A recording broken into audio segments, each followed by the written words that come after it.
자, 취소입니다. 일단은 유효한 것을 소급적으로 무효화시키는 게 취소죠. 저거 보면 이렇게 되는 거죠.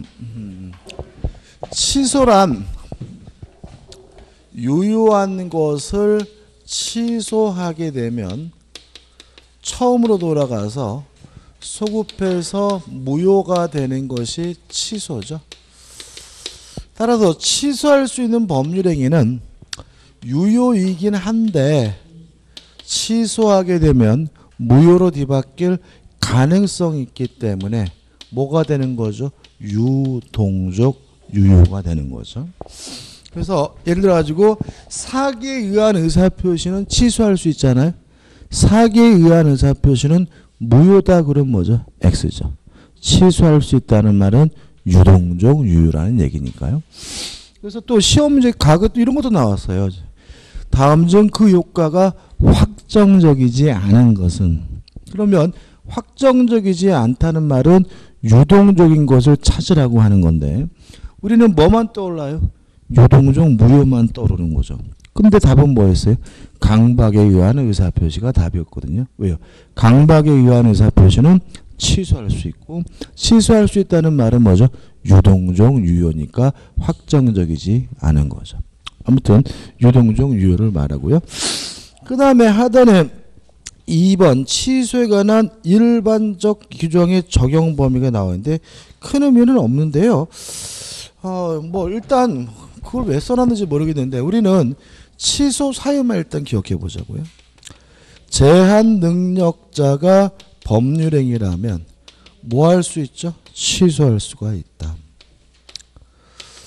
그 다음에 착오에 의한 의사표시 취소할 수 있고 사기에 의한 의사표시 취소할 수 있고 강박에 의한 의사표시 취소할 수 있고요. 요 네 가지 사유로 뭐 할 수 있냐면 취소할 수가 있는데 주의할 점은 우리가 착오에서 배웠죠. 해제된 후에도 착오를 이유로 뭐 할 수 있어요? 취소할 수 있다.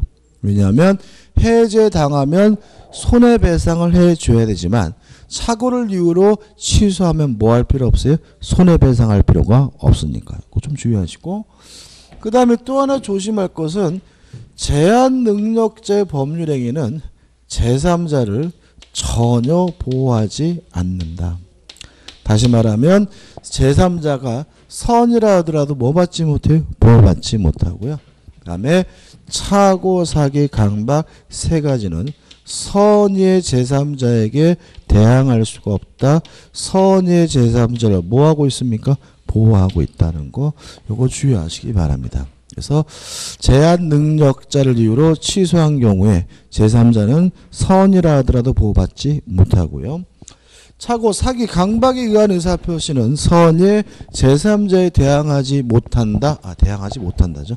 대항하지 못한다. 선의 제3자가 보호된다는 거 주의하셔야 되겠죠. 그 다음 우측에 보시면 이제 뭐가 나오죠? 취소권자가 나와요. 자, 여기서 좀 생각해 볼 것은 자, 무효에서는 무효를 주장할 수 있는 사람을 안 배웠죠. 왜요? 무효는 아무나 주장할 수가 있으니까요. 무효는 뭐라고요? 아무나 주장할 수가 있습니다. 심지어 이런 것도 나온 적이 있어요. 갑이 을과 만나가지고 하지도 않은 매매를 한 것처럼 가정에서 을에게 등기해주고 을이 병한테 팔아먹고 병한테 등기해줬더니 병이 선이에요. 그럼 선이는 확정적으로 뭘 갖죠? 소유권을 갖죠? 통정을 입혔으니까. 또 못 들은 척해요. 그죠? 이게 잘 써야 돼요. 이거 왜 그래요? 그죠? 그죠? 근데 병이 무효임을 주장할 수가 있다. 선의의 병이 무효임을 주장할 수 있다. 그러면 맞는 말이겠어요? 틀린 말이겠어요? 선의의 병은 무효임을 주장할 수 있다. 맞아요? 틀려요? 맞는다. 왜요? 무효는 뭐라고요? 아무나 주장할 수 있다고요. 이것도 시험문에 나왔어요. 다시 말하면 무효는 뭐라고요? 아무나 주장할 수 있다. 그죠? 그죠? 따라서 병 스스로 어떻게 해요? 무효를 주장할 수 있다. 오, 맞는 질문이 되는 거죠. 무슨 말이냐 하면 이놈 뭐하러 무효를 주장하지? 이런 생각하지 말라고. 무효는 뭐라고요? 아무나 주장할 수 있다. 그죠? 그죠? 근데 이에 반해서 취소는 뭐라고요? 아무나 할 수 있는 것이 아니라 정해진 사람만이 취소할 수 있는데 이걸 우리가 뭐라 그래요? 취소권자라고 하고요. 1번 제한 능력자도 스스로 뭐 할 수 있어요? 취소할 수 있습니다.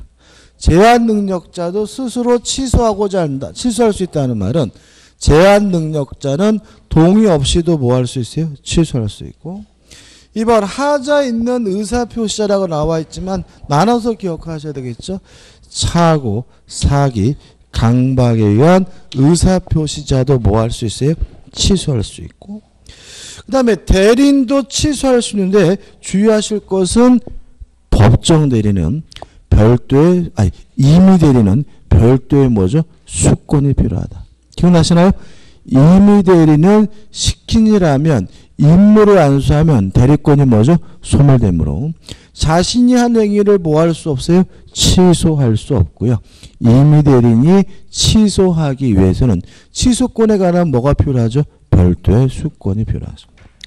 그 다음에 네 번째 승계인도 뭐 할 수 있어요? 취소할 수 있습니다. 물론 예를 들어서 상속인과 같은 포괄 승계인 뭐 할 수 있어요? 취소할 수 있고 넘기셔서 매수인과 같은 특정 승계인도 뭐 할 수 있습니까? 취소할 수가 있다.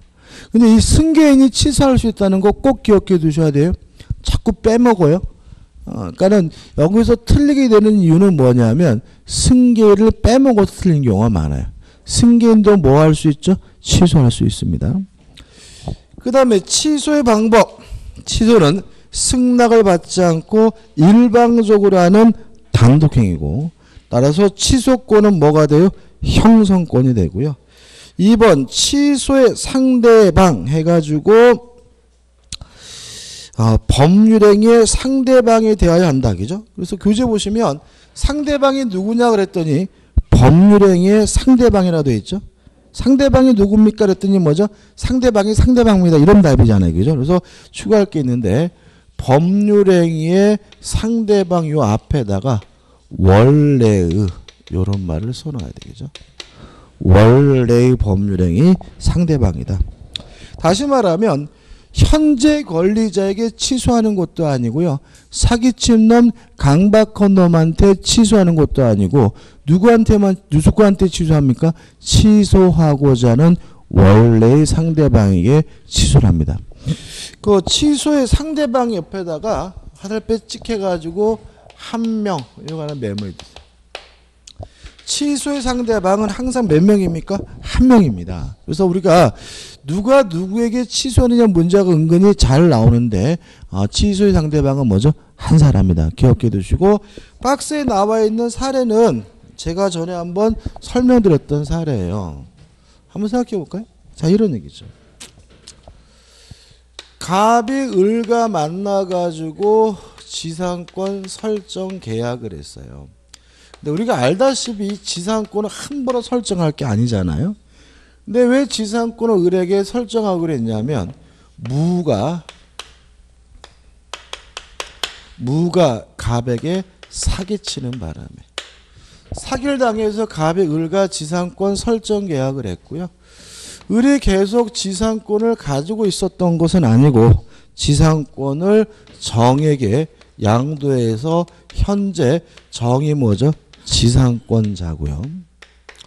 또 갑도 계속 소유권을 가지고 있었던 것은 아니고 병에게 팔고 병에게 이전 등기를 해줘서 현재 토지 소유자는 병입니다.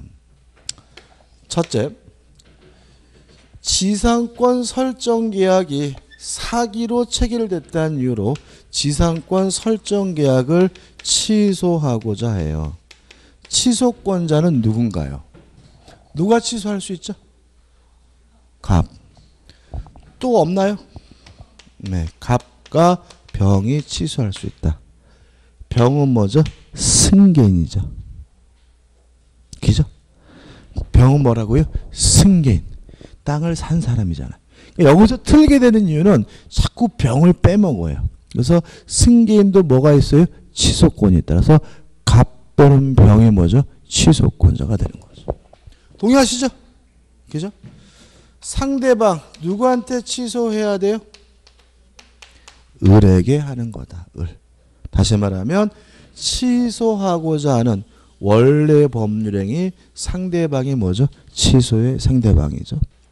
다시 말하면 사기친 놈한테 취소하는 거 아니에요. 현재 권리자에게 취소하는 거 아닙니다. 취소하고자 하는 원래 법률행위 상대방이 뭐죠? 취소의 상대방이에요. 동의하시죠? 그죠? 그 사례고 좀 더 해볼까요? 자, 갑과 을이 사기당했다는 이유로 취소를 했어요. 취소를 하게 되면 지상권 설정 계약이 소급해서 무효가 되겠죠. 그죠? 그러면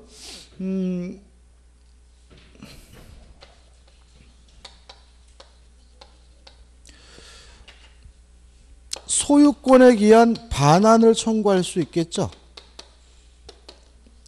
다시 말하면 사기당했다고 취소한다 짜샤라고 해봤자 의미가 없잖아요. 돌려받아야 사건이 해결되는 거잖아요.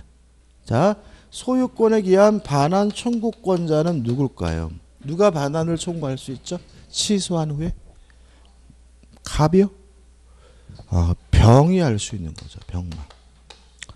왜냐하면 물권적 청구권의 주체는 뭐여야 돼요? 물권자이어야 하죠. 갑이 병에게 팔아먹고 이전 등기를 해줬다면 누가 소유자예요? 병. 갑은 더 이상 소유자가 아닙니다. 병만이 반환 청구할 수가 있습니다. 동의하시죠? 그다음 마지막으로 소유권에 기한 반환 청구의 상대방. 누구한테 반환 청구해야 돼요? 지금 병이 반환 청구합니다. 소유자니까. 자, 누구한테 반환 청구합니까? 누구한테 해야 돼요? 을이요? 네, 정한테 하는 거죠. 물권적 청구권의 상대방은 누굽니까? 점유자입니다. 을이 정에게 지상권을 양도하고 인도줬다면 현재 이 토지를 점유 사용 수익하는 사람은 누구죠? 정이죠. 그래서 이 사건은 어떻게 되냐면 갑 또는 병이 취소한 후에 갑이 정에게 소유권을 이유로 뭐죠? 반환 청구한다. 이렇게 되는 거고요. 반환 청구했더니 만약에 정이 선이라면 돌려 못 받겠죠. 왜요? 사기에 의한 의사표 취소는 누구한테 대항하지 못해요? 선의 제3자 대항하지 못하니까. 병이 정으로부터 돌려받으려면 정이 악임을 뭘 해요? 입증하면 돌려받을 수 있다. 이게 뭐죠? 사건의 결론입니다. 그래서 실제로 우리가 물권적 청구권이 대단히 중요하다고 말씀드렸던 이유가 물권적 청구권이 등장해야 사건이 뭐죠? 해결돼요. 취소한다고 해결된 건 아니잖아요. 취소하고 뭘 해야 돼요? 돌려받아야 되기 때문에 결국은 민법 총칙의 취소 부분은 원이 되고 물권 청구권은 뭐죠? 결론이 되고 이렇게 되는 거죠. 표정들이 어두워요. 4번 취소 효과입니다. 1. 소급해서 무효가 됩니다. 다만 1번 해가지고 착오, 사기, 강박을 이유로 취소한 경우에는 선의 제3자에 대항할 수가 없고요. 그 다음에 제한 능력을 이유로 취소하는 경우에는 제3자는 전혀 보호받지 못한다는 말이 나와 있고요. 2번 아까 있습니다. 자, 취소하게 되면 뭐가 됩니까? 소급해서 무효가 되니까 무효인 법률행위로서 뭐 할 수 있어요? 추인할 수 있다. 아까 했잖아요. 노란색으로. 그죠? 자, 취소를 하게 되면 이제 뭐가 돼요? 소급해서 뭐가 돼요? 무효가 되니까 이때는 무효인 법률행위로 추인하게 되는데 이것도 언제 해야 된다고요? 원인이 종료된 후에 해야 된다. 그 다음 우측에 보신 2번 소급해서 무효가 되니까 부당이득으로서 뭘 해야 돼요? 반환을 해야 되는데 주의하실 것은 박스에 나와 있는데요. 제한 능력자는 악이더라도 어느 범위 내에서요? 현존하는 이익 범위 내에서만 돌려주면 되고 현존 이익을 동글방이 쳐가지고 메모할 것은 유흥비로 탕진한 것만이 소비된 거다. 다시 말하면 현존 이익을 계산할 때 우리 판례는 뭐만 소비된 것으로 봐요? 유흥비로 쓴 것만. 따라서 건전하게 소비된 것은 뭐한 것이 아니에요? 소비된 것이 아니라 현존한 이익으로 평가된다는 거 꼭 기억해 두셔야죠. 병원비를 냈다거나 생활비로 냈다거나 이렇게 건전하게 소비된 것은 소비된 것이 아니라 뭐죠? 현존하는 이익이기 때문에 돌려줘야 되고요. 뭐만 소비된 겁니까? 유흥비로 소비된 것만이 소비된 겁니다. 5번 일부 취소, 일부 무효하고 똑같습니다. 다시 말하면 일부를 취소하게 되면 전체가 무효인 것이 원칙이고요. 다만 그 취소 부분이 없더라도 법률행위를 하였을 것이라고 인정되는 경우에는 이때는 일부만의 취소도 가능합니다. 교재 2번에 가지고 판례가 나오는데 이건 어떤 문제냐면 취소라는 것은 유효한 것을 소급적으로 무효화시키는 게 뭐죠? 취소잖아요. 그럼 만약에 법률행위가 성립조차 되지 않았다면 뭐 할 수 없어요? 취소할 수 없다는 뜻입니다. 다시 한번요. 취소란 일단은 유효한 것을 소급적으로 어떻게 해요? 무효화시키는 게 뭐죠? 취소므로 법률행위가 뭐조차 되지 않았어요? 성립조차 되지 않았다면 더 이상 뭐 할 수 없습니까? 취소할 수가 없는 거죠. 사실관계를 말씀드리면 이런 겁니다. 땅이 이렇게 있었어요. 갑이 소유하고 있는 땅인데 갑이 을과 만나서 이 토지에 대해서 매매 교섭을 하게 되는데 매매 계약을 체결할 수가 없었어요. 원래 시작은 이 부분에 대한 토지 경계가 명확하지가 않았어요. 경계가 명확하지 않으니까 갑과 을이 매매 계약을 체결할 수가 없었는데 갑이 을에게 어떤 얘기를 하냐면 지금 이 부분이 경계가 애매해서 매매 계약 체결 안 되는데 솔직히 이 부분 아무 의미 없다. 이거 사봐야 돈지랄이다. 빼자. 그래가지고 매매 계약을 하면서 A 부분을 제외하기로 뭘 했냐면 특약을 했어요. 이해되시죠? 근데 문제는 도로가 이렇게 뚫려요. 그래서 오히려 A 부분이 없으면 이 땅은 아무짝에도 쓸모가 없는 땅이었고요. 갑은 그 사실을 뻔히 알고 있었어요. 그럼 고의로 을을 뭐예요? 기망한 거잖아요. 이해되시죠? 아이 뭐 전제가 막 길이 이렇게 뚫릴 거라고요. 그러면 이 땅 쓸모 있어요, 없어요? 없잖아요. 이거 빠지면 이거 맹지잖아요. 근데 갑은 뭐죠? 뻔히 그 사실을 알고 있었다고요. 그럼 고의로 뭐예요? 속인 거니까 이게 뭐죠? 사기거든요. 그랬을 때 요 A 부분을 제외하기는 이 특약을 사기를 이유로 취소할 수가 있느냐? 요 문제인 거예요. 이해되시죠? 뭐죠? 사기를 이유로 뭐 할 수 없어요? 취소할 수가 없다. 왜냐하면 이입니다. 이.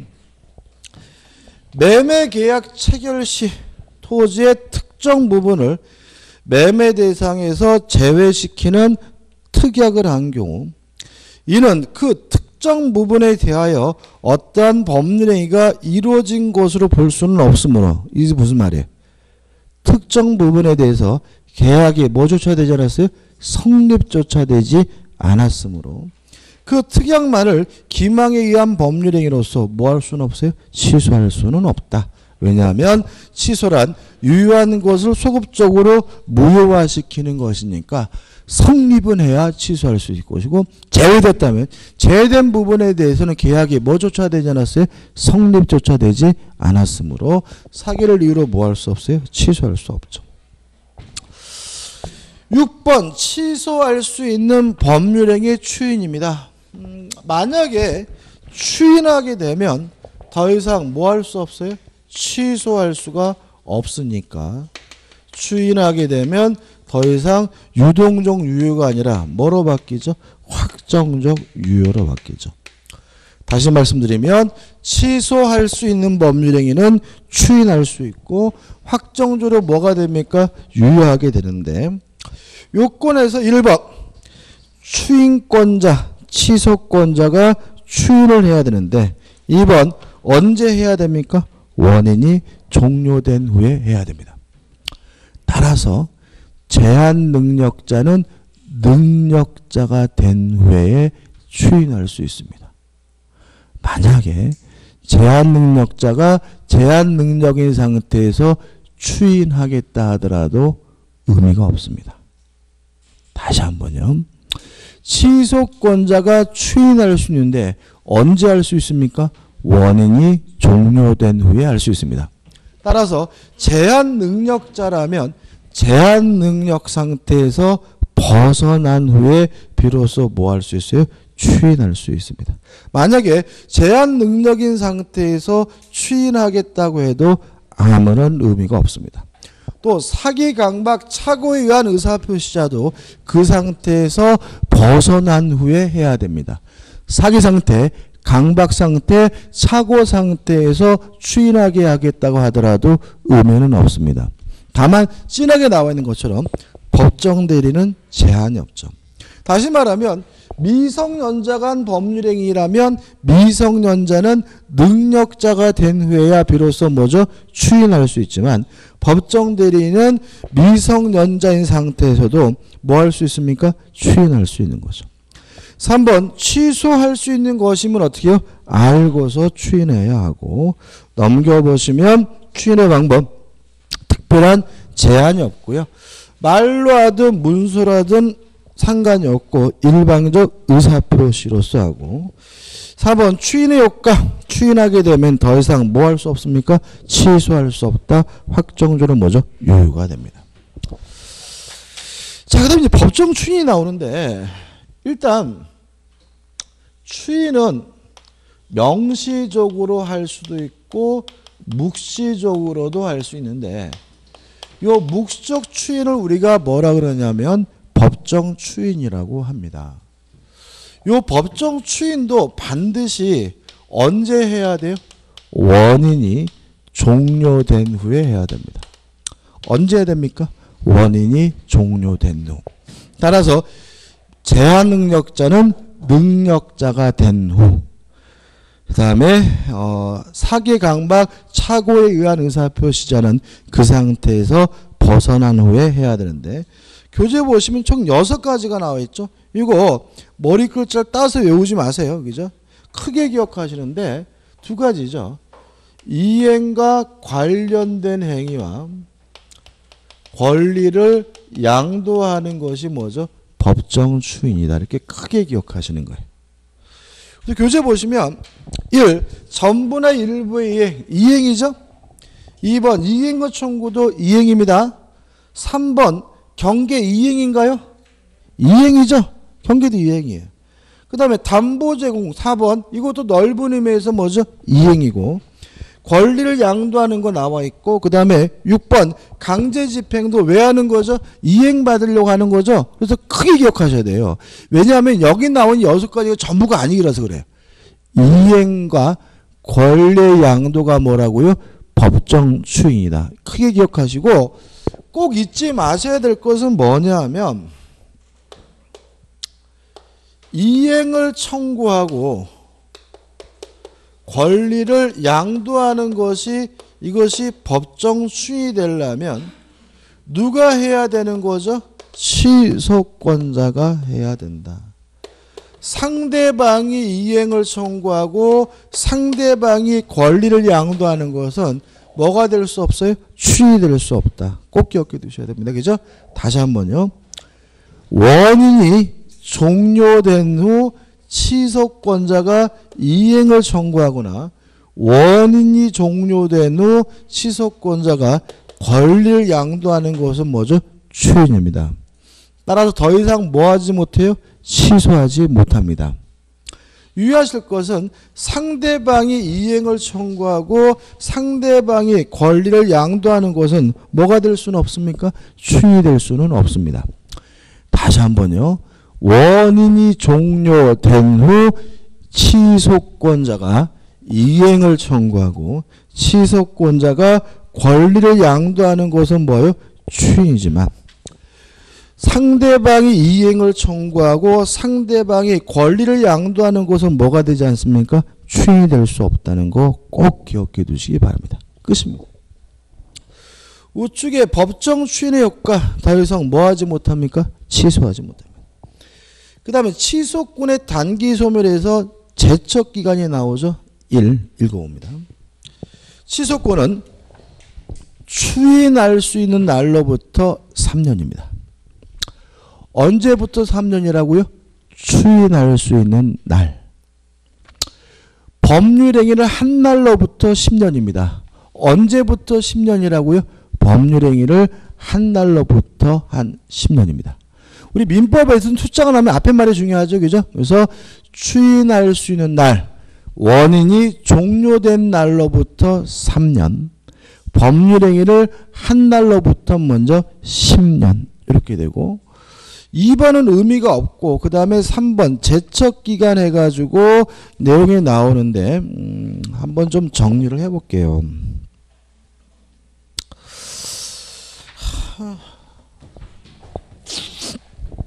소멸시효를 좀 정리해 드릴 건데요. 소멸시효는 시험 범위가 아닙니다. 그렇지만 제가 말씀드린 정도는 반드시 뭐죠? 기억해 두셔야 됩니다. 소멸시효가 뭐냐면 일정한 권리를 보유하고 있고요. 권리 행사가 가능한데도 일정 기간 행사하지 않으면 불행사하면 권리가 소멸되는데 이걸 우리가 뭐죠? 소멸시효라고 합니다. 첫째 꼭 기억할 것만 정리드린 겁니다. 소멸시효 권리는 채권과 용익물건만 소멸시효에 걸립니다. 시험에 잘 나오죠? 뭐만 소멸시효 걸립니까? 채권과 용익물건. 따라서 점유권, 소유권, 담보물권은 소멸시효 안 걸려요. 물권적 청구권도 소멸시효 안 걸리고요. 형성권도 항변권도 뭐에 안 걸려요? 소멸시효 안 걸려요. 뭐만 소멸시효 걸립니까? 채권과 용익물권만 뭐에 걸립니까? 소멸시효 걸립니다. 기간은 채권은 10년이고 용익물권은 뭐죠? 20년입니다. 그 다음에 권리 행사가 가능해야 됩니다. 따라서 기산일 시작하는 날짜는 언제부터 시작하냐면 권리 행사가 가능한 때부터 시작하게 됩니다. 소멸시효 언제부터 시작한다고요? 권리 행사가 가능한 때. 그래서 우리가 공인중개사 시험에서 어떤 게 나오냐면 정지조건부 법률행위는 조건이 성취된 때부터 소멸시효가 시작된다. 오, 맞는 질문이에요. 왜냐하면 정지조건은 현재 뭐가 없어요? 효과가 없죠. 조건이 성취가 돼야 비로소 뭐가 생겨요? 효과가 생기죠. 다시 말하면 정지조건은 조건이 성취가 돼야 권리 행사가 어떻게 해요? 가능하기 때문에 조건이 성취된 때부터 소멸시효가 뭐죠? 시작된다라는 질문은 뭐죠? 맞는 질문이 되는 거예요. 이것도 시험에 나온 적이 있고요. 또 권리 행사가 가능해야 소멸시효가 완성됩니다. 따라서 권리 행사가 불가능하다면 소멸시효가 완성되지를 않는데 이거 우리가 소멸시효 뭐라 그러냐면 정지라고 합니다. 소멸시효는 우리 시험 범위가 아니고 취득시효는 시험 범위잖아요. 그죠? 취득시효 설명드릴게요. 좀 이따. 그 다음에 또 권리를 행사하지 않고 방치해야 소멸시효가 뭐죠? 완성이 됩니다. 따라서 권리를 행사하게 되면 소멸시효가 뭐가 돼요? 중단이 되는데 요 우리가 소멸시효의 중단이라고 하고 요거는 특징은 새롭게 뭐 하게 되냐면 다시 시작하게 됩니다. 자, 한번 생각해 보세요. 점유는 갑이하고 있고요. 등기는 갑이하고 있고 점유는 을이하고 있어요. 이런 상태에서 토지가 뭐죠? 17년이 됐어요. 몇 년이요? 17년. 그럼 갑의 입장에서는 몇 년 더 지나면요? 3년 더 지나면 을이 뭐 하게 돼요? 취득시효를 하게 되니까 가만히 있으면 안 되죠? 그래서 갑이 을한테 가서 내 땅이니까 나가라고 막 지랄거리려고 막 그러는 찰나에 보니까 을이 끝내주는 미인이었어요. 한눈에 반했어요.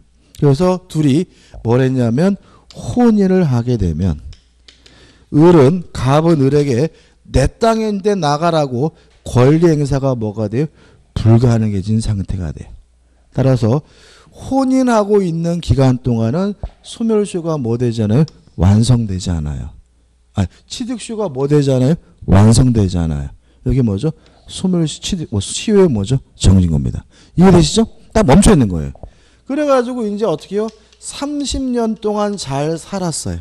살다가 부부싸움 하다가 드디어 뭐죠? 이혼하게 됐다면 갑은 을한테 내 땅인데 나가라고 지랄거릴 수가 있어요. 왜냐하면 30년 기간 동안에 소멸시효가 뭐 되지 않고 있었어요? 취득시효가 뭐가 되지 않고 있어요? 완성되지 않고 있었기 때문에 이걸 우리가 뭐죠? 시효의 뭐라 그래요? 정지라고 하는 거예요. 이해되시죠? 그죠? 자, 그런 건 아니고 갑이 을한테 가서 17년째 가지고 나가 이 자식아라고 소유권을 뭐죠? 행사를 하게 되면 이제 취득시효가 뭐가 되냐면 중단이 되고요. 따라서 요때부터 또다시 몇 년이 지나야지만요. 20년이 지나야지만 취득시효가 비로소 뭐가 돼요? 완성이 돼요. 이거 우리가 뭐죠? 시효의 뭐라 그래요? 중단이라고 합니다. 이해되시죠? 그죠? 이 정도 개념 기억해 주시고. 효과입니다. 소멸시효가 완성이 되면 권리가 소멸되게 되는데 소급적으로 소멸됩니다.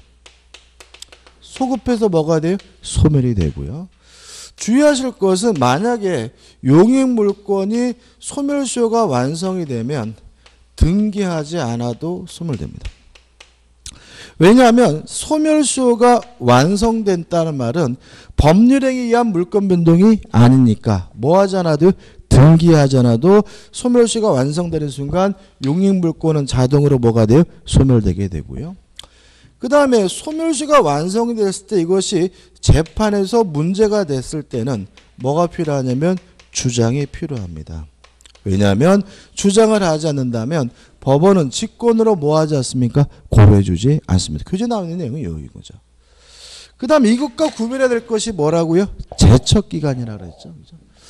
제척기간에 대해서는 원래 개념은 법에서 규정하고 있는 권리의 행사기간을 제척기간이라고 해요. 근데 법에서 규정하고 있는 권리의 행사기간 그러면 이게 잘 안 들어오시나 봐요. 그래서 그냥 쉽게 형성권의 행사기간을 제척기간이라고 한다. 이렇게 기억하시면 이게 정확히 맞는 말은 아닙니다. 근데 우리는 그냥 쉽게 형성권은 뭐에 안 걸려요? 소멸시효에 안 걸리니까 뭐에 걸린다고요? 제척기간에 걸리는데 다시 말하면 형성권들의 행사기간을 뭐죠? 제척기간이라고 하고요. 기간은 원칙이 몇 년이냐면 10년이에요.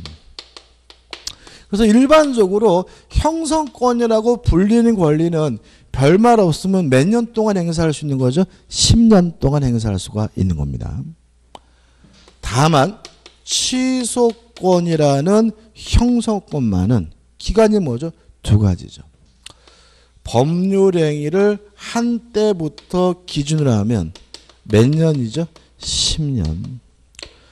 또 추인이 가능한 때, 원인이 종료된 때부터 기준으로 하면 몇 년입니까? 3년이고 둘 중에 하나라도 지나게 되면 더 이상 취소권을 뭐하지 못해요? 행사하지 못하고요. 그 다음에 제척기간이 만약 제척권은 기간이 경과되면 권리가 소멸되게 되는데 소급효가 없다는 점은 중요하지 않고 마지막으로 재판에서 문제가 됐다면 주장할 필요는 없다.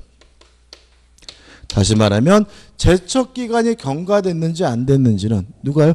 법원이 직권으로 판단해 준다는 내용이 나와 있으니까 기억해 두시기 바랍니다. 제척기간보다 소멸시효가 더 중요합니다. 끝입니다.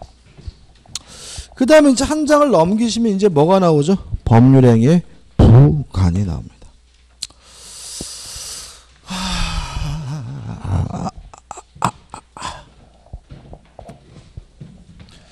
이 부분도요, 개념이 중요합니다. 우리는 항상 그 사법시험 민법이 아니라 공인중개사 민법이니까 항상 뭐가 중요하죠? 개념이.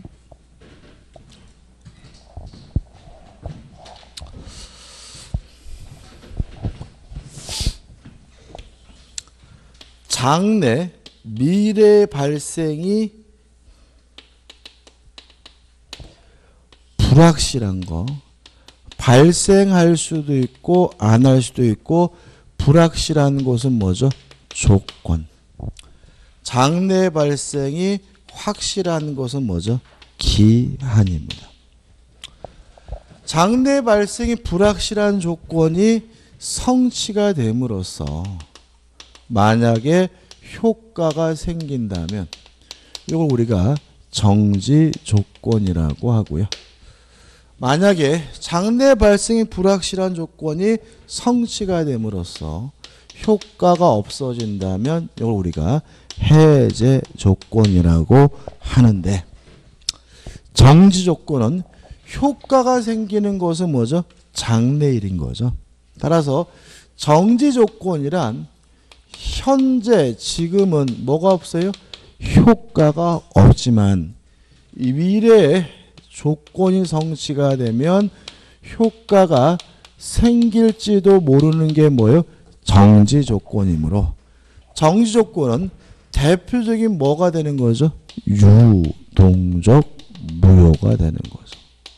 동의하시나요? 해제 조건은 현재 이미 뭐가 있어요? 효과가 있지만 미래에 조건이 성취가 되면 효과가 없어질지도 모르는 게 뭐죠? 해제 조건이고요. 따라서 해제 조건은 현재 이미 효과가 있으니까 해제 조건은 대표적인 뭐가 되는 거죠? 유동적 유효가 되는 거죠. 동의하시죠?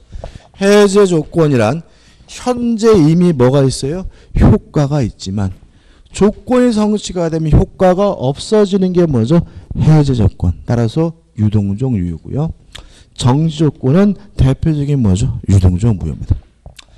그 다음에 장래 발생이 확실한 기한이 도래함으로써 효과가 생긴다면 이걸 우리가 뭐죠? 시기라고 하고요. 효과가 없어진다면 이걸 우리가 뭐죠? 종기라고 합니다. 그 다음에 시기와 종기 사이를 우리가 뭐라 그러냐면 기간이라고 합니다. 따라서 기간이라는 개념이 나오려면 뭐가 필요한 거죠? 기한이 필요하다는 거 주의하셔야 합니다. 자, 여기까지 개념이죠, 그죠? 자, 여기서 이제 우리가 개념과 관련된 판례들을 설명드릴 거예요. 이 개념과 관련된 지금 말씀드리는 판례들은 아주 시험에 잘 나옵니다. 첫 번째 판례.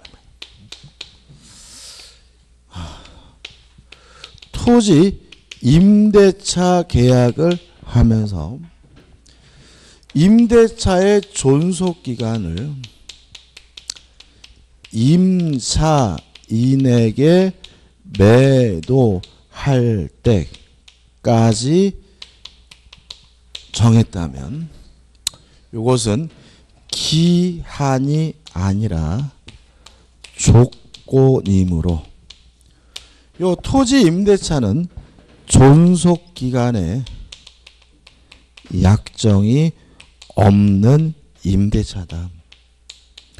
따라서 언제든지 자유롭게 해지 통과할 수 있고 임대인이 해지 통과하면 6월, 임차인이 해지 통과하면 1월 지나면 임차권이 뭐죠? 소멸되는 거다. 이해되시나요? 기간이 있으려면요. 기간이 있으려면 뭐가 있어야 돼요? 기한이 있어야 돼. 그죠? 근데 임차인에게 매도할 때까지가 기한인가요? 조건이죠. 아유, 표정이 왜 이렇게 힘들지? 다시 한번. 장래 발생이 확실한 것은 뭐예요? 기한. 장래 발생이 불확실한 것은 조건. 확실해요? 불확실해요? 불확실하죠. 임차인은 뭐죠? 살 수도 있고 어떻게요? 안 살 수도 있는 거잖아요. 따라서 이것은 기한이 아니라 뭐예요? 조건이다. 따라서 임대차는 뭐죠? 존속기간의 약정이 없는 임대차이므로 언제든지 자유롭게 해지 통고할 수 있고요. 임대한이 하면 6월, 임차한이 하면 1월 지나면 임차권이 뭐죠? 선물된다. 아이고 참 힘드네요. 표준이 왜 이렇게 어둡지? 자, 이런 문제라고요. 이게 사실관계 말 안 했으면 안 되려는데. 갑이라는 사람이 A라는 토지를 가지고 있는데 원래는 을과 만나가지고 매매 교섭을 하게 돼요. 근데 을이 돈이 부족한데 몇 달 있으면 돈이 들어오면 그땐 살 건데 땅이 급하니까 일단 임대하자 그래요. 그래서 매매 교섭하다 말고 임대차 계약을 하게 되는데 뭐에 대해서요? 토지에 대해서. 근데 갑이 을한테 물어본 거죠. 그러면 그 돈은 언제 들어옵니까? 그랬더니 넉넉 잡고 한 4, 5일 있으면 들어옵니다. 라고 하길래 임대차 계약 기간을 뭐라고요? 임차인에게 매도할 때까지를 뭐죠? 정한 거잖아요. 동의하시죠? 근데 이놈이 안 사요. 1년이 넘었는데. 그래서 갑이 을한테 안 살 거면 나가라 그랬더니 을이 뭐라 그러냐면 계약 기간이 임차인에게 매도할 때까지라면 내가 안 사면 뭐죠? 영원인 거다. 따라서 당신은 나를 내보낼 수가 없다라고 주장하는 바람에 갑과 을 간에 뭐가 벌어졌어요? 소송이 벌어진 거죠. 요거에 대해서 우리 판례는 기간이 있으려면 뭐가 있어야 돼요? 기한이 있어야 되는 거예요. 시기와 종기 사이가 뭐예요? 기간이니까 기간이 있으려면 뭐가 있어야 된다고요? 기한이 있어야 되는데 기한은 장래 발생에 뭐 해야 돼요? 확실한 것이어야 되잖아요. 근데 임차인은 살 수도 있고 어떻게 해요? 안 살 수도 있고 불확실한 것이니까 이거는 기한이 아니라 뭐죠? 조건인 것이고 따라서 이 임대차는 존속기간의 약정이 없는 임대차다. 토지죠? 최단기간 보장되지 않잖아요. 따라서 언제든지 자유롭게 해지 통고할 수 있고요. 임대인이 해지 통고한 몇 개월이요? 6개월. 임차인이 해지 통고하면 1월 지나면 임차권이 뭐죠? 소멸되는 거다. 이게 우리 판례의 입장인 거죠. 다시 말하면 장래 발생이 확실해야 뭐죠? 기한입니다. 두 가지만 더 할 거예요.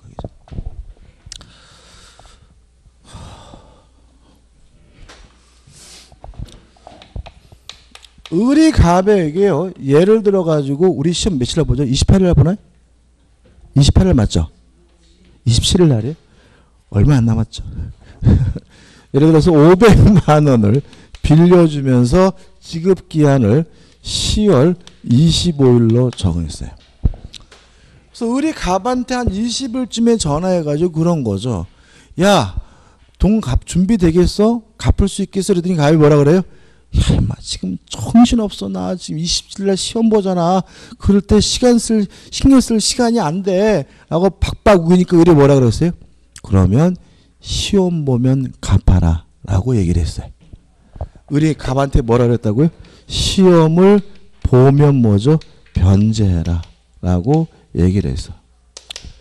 근데 갑이 10월 27일 아침이 됐는데 가만 생각해 보니까 시험 보면 떨어질 것 같아요. 근데 보면 뭘 해야 돼요? 돈을 갚아야 되니까 시험을 안 봤어요. 이해되시죠? 이럴 때는 어떻게 할 것인가? 요 문제예요. 일단 시험 보면 갚으라는 말은 조건을 건 게 아닌 거예요. 25일 날 갚기로 한 변제 기간을 뭐 한 거예요? 연장해 준 것에 불과한 거죠. 따라서 이거는 반드시 도래해야 될 뭐인 거예요? 기한인 거예요.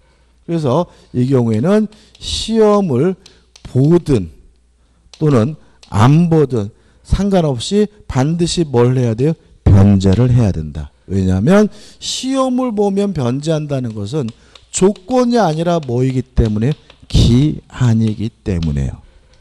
다시 한번요. 갑의 입장에서는 시험을 보든 오든 안 보든 반드시 뭐예요? 갚아야 하는 거다. 이게 논리적이잖아요. 따라서 겉보기에는 뭐처럼 보여요? 조건처럼 보이지만 실질적으로 뭐죠? 기한이다. 그래서 우리 판례에 따르면 그 기한이 도래하든 시험을 안 보든 반드시 갚아야 되는 경우에는 조건이 아니라 뭐로 이해합니까? 기한으로 이해함을 주의하시기 바랍니다. 됐죠?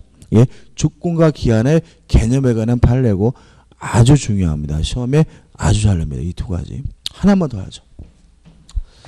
자, 정지 조건이란 현재 효과가 없지만 미래에 조건이 성취가 되면 효과가 생기는 게 뭐죠? 정지 조건입니다. 정지 조건과 관련돼서 가장 대표적인 것이 뭐냐면 동산의 소유권 유보부 매매입니다. 이것도 시험이 잘 나요. 기억나시나요? 갑이 운영하는 전자대리점 가서 우리 고가의 전축을 월보로 구입하면서 갑이 을에게 뭘 해줬어요? 인도를 해줬어요. 이런 경우에 어떤 계약을 하냐면 소유권 유보부 매매 계약을 하게 됩니다. 왜 이런 계약을 하냐면요.